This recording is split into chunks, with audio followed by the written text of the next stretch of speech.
Chapter 1. Jennifer Collins raced down the stairs, nearly colliding with her grandmother. "You can't go jogging because it's raining," Jennifer said. "So could you read some of Frances Mary's journal and tell us now, right now, about Danny and Peg and why they couldn't write letters to anyone? And about the attempted kidnapping?" And Grandma Bradley laughed and held up a hand. "Slow down," she said. "You haven't even had breakfast yet." "I'll eat fast," Jennifer promised. Her 12-year-old brother Jeff sauntered into the hall just behind Grandma. "It's oatmeal," he mouthed as he rolled his eyes and grimaced. "Even if we're having oatmeal," Jennifer solemnly added. "You might try it with brown sugar, cinnamon, and butter," Grandma said. "Jeff likes it so much he ate 2 helpings. Isn't that right, Jeff?" "Yeah, I guess I did," Jeff mumbled, looking embarrassed. "Butter on oatmeal? That sounds strange," Jennifer said.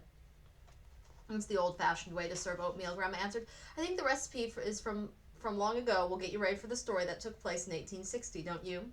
Jennifer smiled. She already felt a close relationship with Frances Mary Kelly. Frances, Jenny's great-great-great-grandmother, had written the stories about her trip to the West with her brothers and sisters on one of the orphan trains. When she had first introduced Jennifer and Jeff to Frances in her journal, Grandma had combed Jennifer's long dark hair into the style worn by Frances, so that she would look even more like Frances's photograph. Each time Jennifer had studied the photograph or held Frances's faded blue journal, she had felt a peculiar kind of tingle, as if there was a special bond between them. "Come with me," Grandma said. I'll be chef in charge of the oatmeal, and you can pour yourself a big glass of orange juice. The kitchen's as good a place as any to tell Danny and Peg stories." It just took a few moments for Grandma, Jeff, and Jennifer to settle around the kitchen table. Jennifer took a tentative bite of the oatmeal and was surprised to find she liked it. She watched Grandma gently open the cover of the journal and turn the page to begin Danny's story. "As I've done before, I'll read a few paragraphs of Frances's own words," Grandma said. "Then I'll tell you the rest of the story. Are you ready?"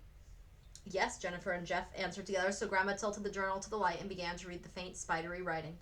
"As I stared back at all those people who had come to look over the children from the orphan train and perhaps choose one, I hoped with all my might that Danny and Mike might find a home together. Danny at 10 was tall and strong for his age and had a careful, well-worked-out answer for everything. He carried his shoulders back and his chin high. Stubborn, a few people said about him. Determined, said others. Everyone agreed, however, that eventually he'd do well for himself. But I saw a vulnerable side of Danny most people couldn't see, and I wasn't as sure.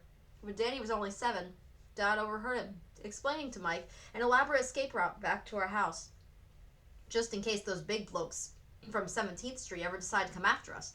Da had laughed and said to Ma, "You'll never have to worry about Danny. If the fates ever choose to deal the boy a bad hand, they'll find him well prepared to take care of the problem."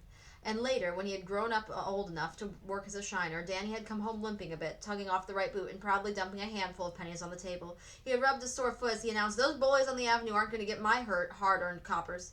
Ma had smiled and tousled his curly hair, calling him "my careful, cautious child."